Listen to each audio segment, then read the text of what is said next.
नमस्तुभ्यं नमस्तुभ्यं नमस्तुभ्यं नमस्तुभ्यं श्री शिवाय नमस्तुभ्यं श्री शिवाय नमस्तुभ्यं श्री शिवाय नमस्तुभ्यं श्री शिवाय नमस्तुभ्यं। धर्म प्रेमी बंधुओं, आज आप सब सुनेंगे श्री शिव महापुराण का 13वां अध्याय की कथा, जिसमें आप सब सुनेंगे शिव पूजन की सर्वोत्तम विधि का वर्णन। ब्रह्मा जी बोले, अब मैं पूजा की सर्वोत्तम विधि बता रहा हूँ जो समस्त अभिष्ट सुखों को सुलभ कराने वाली है। हे देवताओं तथा ऋषियों, आप लोग ध्यान देकर सुने।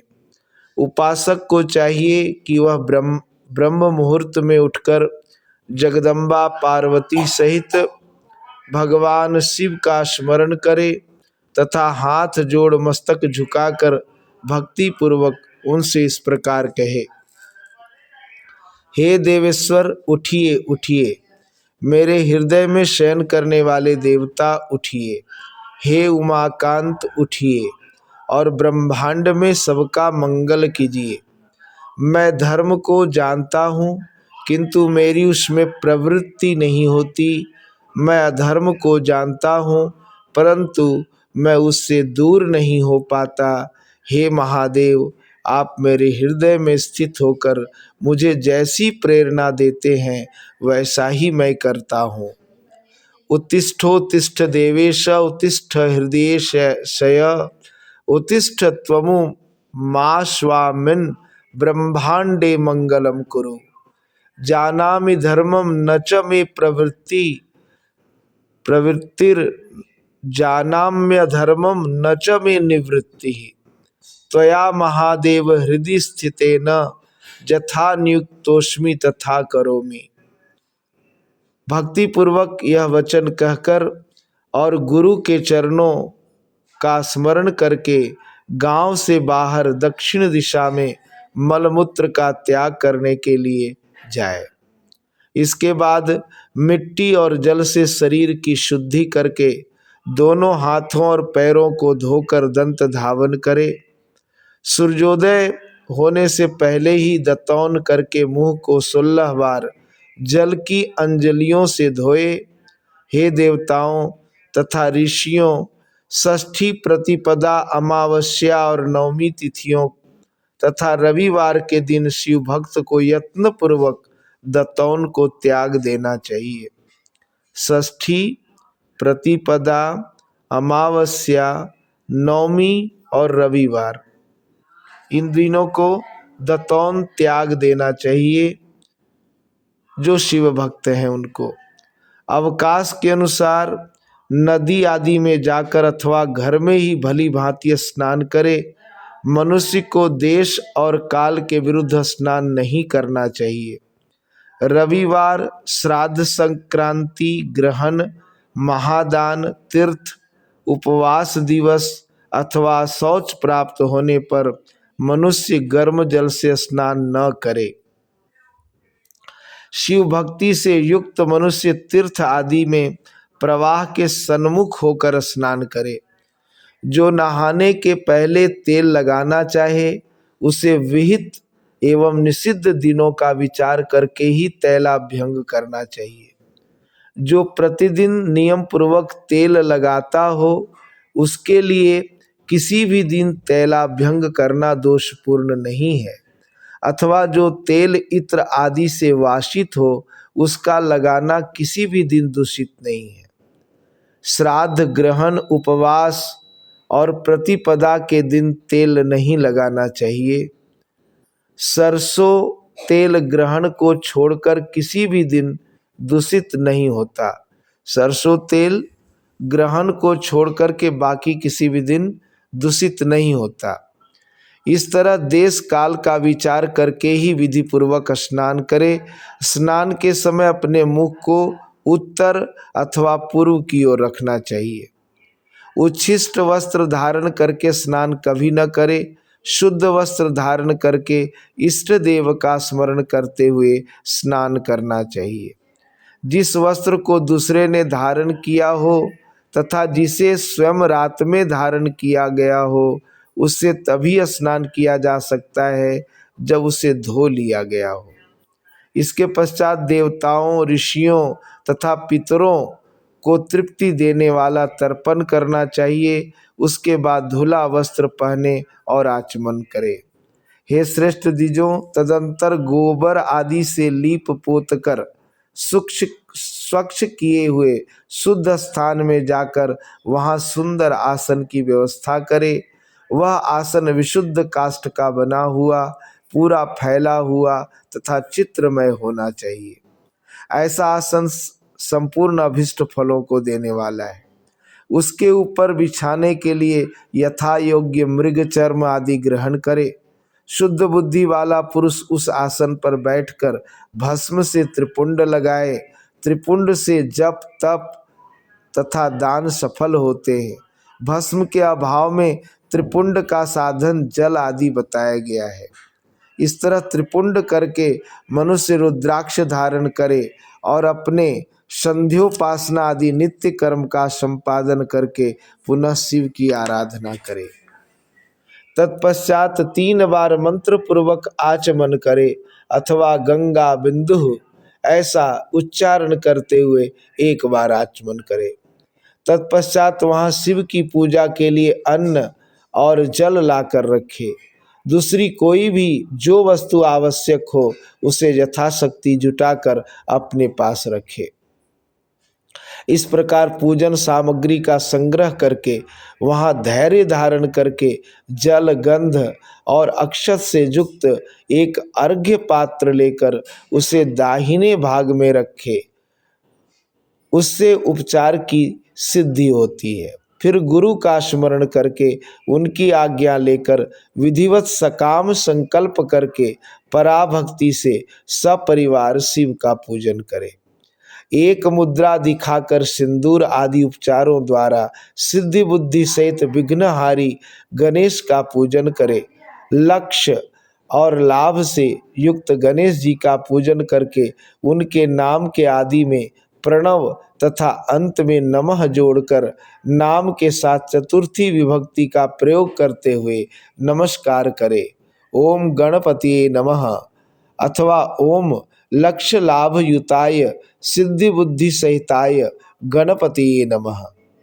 तदंतर उनसे क्षमा प्रार्थना करके पुनः भाई कार्तिकेय सहित गणेश जी का पराभक्ति से पूजन करके उन्हें बारंबार नमस्कार करे। तत्पश्चात सदा द्वार पर खड़े रहने वाले महोदर का पूजन करके सती साध्वी गिरिराज नंदिनी उमा की पूजा करे। चंदन, कुमकुम तथा धूप दीप आदि अनेक उपचारों तथा नाना प्रकार के नैवेद्यों से शिवा का पूजन करके नमस्कार करके पश्चात साधक शिव जी के समीप जाए। यथासंभव अपने घर में मिट्टी, सोना, चांदी, धातु, अन्य द्रव्य, पारे आदि की शिव प्रतिमा बनाए और उसे नमस्कार करके भक्ति परायण होकर पूजा करे। उसकी पूजा हो जाने पर सभी देवता पूजित हो जाते हैं। मिट्टी का शिवलिंग बनाकर विधि पूर्वक उसकी स्थापना करे। अपने घर में रहने वाले लोगों को स्थापना संबंधी सभी नियमों का सर्वथा पालन करना चाहिए। भूत शुद्धि करके प्राण प्रतिष्ठा करे। शिवालय में दिक्पालों की भी स्थापना करके उनकी पूजा करे। घर में सदा मूल मंत्र का प्रयोग करके शिव की पूजा करनी चाहिए। घर में द्वारपालों के पूजन का सर्वथा नियम नहीं है, क्योंकि घर में जिस शिवलिंग की पूजा की जाती है उसमें सभी देवता प्रतिष्ठित रहते हैं।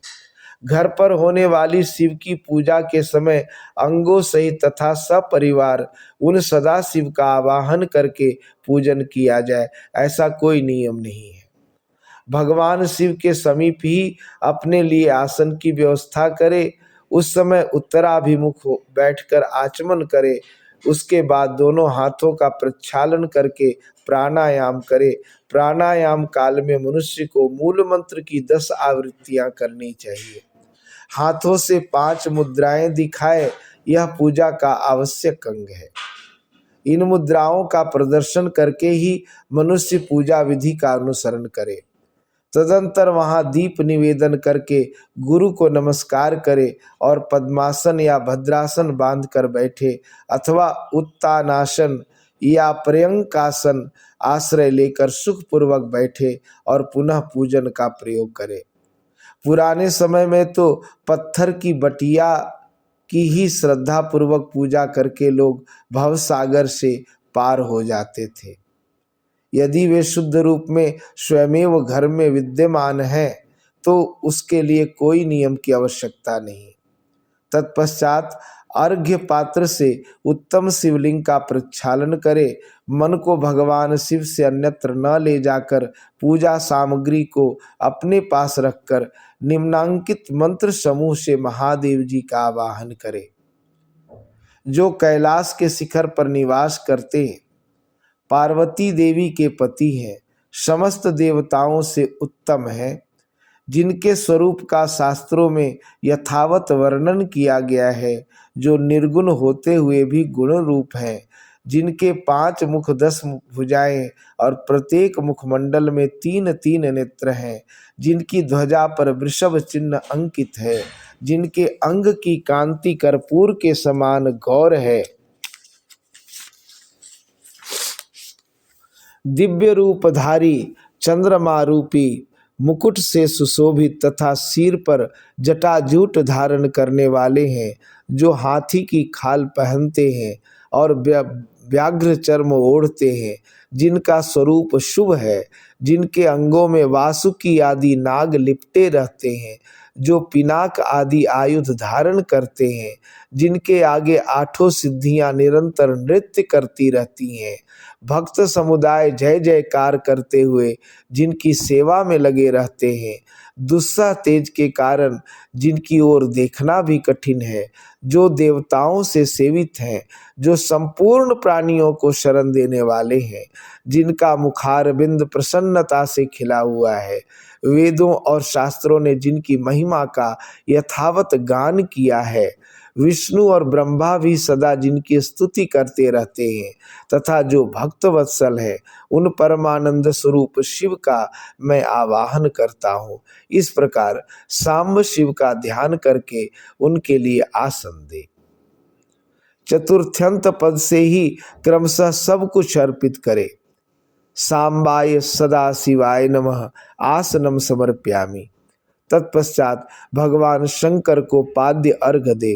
तदंतर परमात्मा शंभु को आचमन कराकर पंचामृत संबंधी द्रव्यों द्वारा प्रसन्नता पूर्वक शंकर को स्नान कराए। वेद मंत्रों अथवा समंत्रक चतुर्थ्यंत नाम पदों का उच्चारण करके भक्ति पूर्वक यथा योग्य समस्त द्रव्य भगवान को अर्पित करे। अभिष्ट द्रव्य को शंकर के ऊपर चढ़ाए। फिर भगवान शिव को जलधारा से स्नान कराए। स्नान के पश्चात उनके अंगों में सुगंधित चंदन तथा अन्य द्रव्यों का जत्न पूर्वक लेप करे। तत्पश्चात सुगंधित जल से ही उनके ऊपर जलधारा गिराकर अभिषेक करे। वेद मंत्रों, षडंगों अथवा शिव के 11 नामों द्वारा यथावकाश जलधारा चढ़ाकर वस्त्र से शिवलिंग को अच्छी तरह पोछे। तदंतर आचमन प्रदान करे और वस्त्र समर्पित करे। नाना प्रकार के मंत्रों द्वारा भगवान शिव को तिल, जौ, गेहूं, मूंग और उड़द अर्पित करे। फिर 5 मुख वाले परमात्मा शिव को पुष्प चढ़ाए। प्रत्येक मुख पर ध्यान के अनुसार यथोचित अभिलाषा करके कमल, शतपत्र, शंख पुष्प, कुश पुष्प, धतूर, मंदार, द्रोण पुष्प, तुलसी दल तथा बिल्व पत्र के द्वारा पराभक्ति के साथ भक्तवत्सल भगवान शंकर की विशेष पूजा करे।